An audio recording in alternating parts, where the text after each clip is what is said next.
just to make a priority of some of these kids I'm talking about. I mean, I even wrote it down so I could rattle it off. Jalen Lloyd was the first person they offered out of Omaha West Side. He's a burner. He's a track guy. They offered him before the press conference for Matt Rhule last Monday, right? But then you go Malachi Coleman, who obviously decommitted, but he was in his living room the next day. And they've not given up on Malachi Coleman.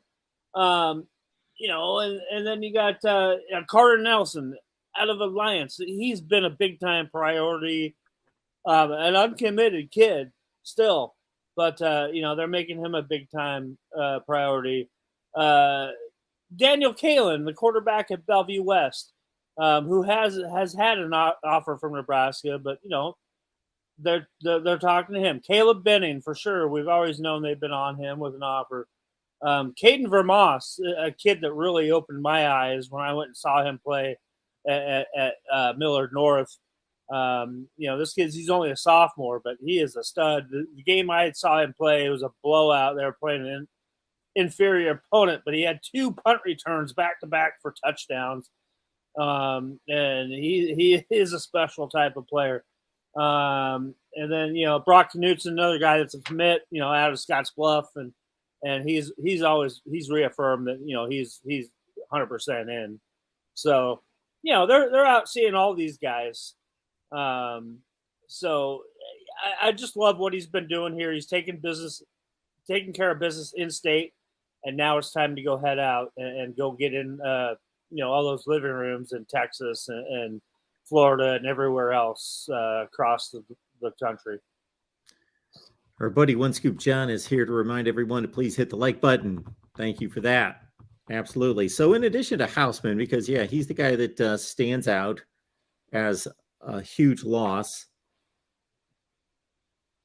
do any of these other guys really stand out as anything that's going to be a significant impact to this team out of these other 11? On the transfer portal? Not really. No. I didn't think so. No. There's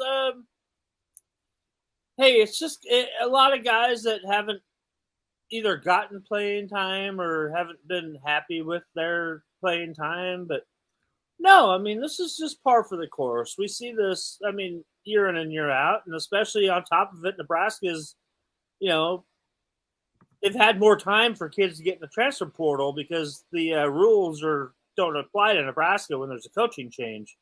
So Nebraska's had a lot more time for kids to get in the transfer portal, and to have 12 right now, to me, actually seems pretty good. But there's going to be more to come.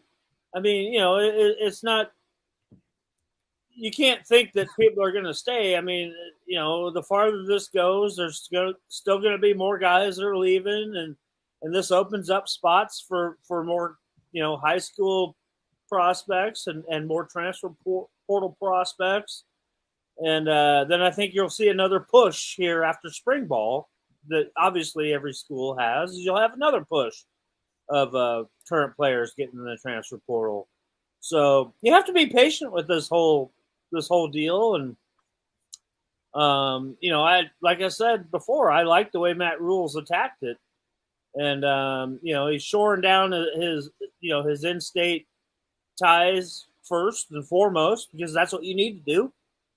And, you're already solid, obviously, in the state of Texas with all the high school coaches. And, you're pretty solid on the East Coast, from Philadelphia on.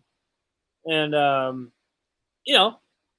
you're doing what you got to do right now to establish what you have until you get your staff filled out. And obviously, I think, there's probably some guys that are involved in coaching still at this point that are going to be coming on board, but we just can't, they can't talk about it right now.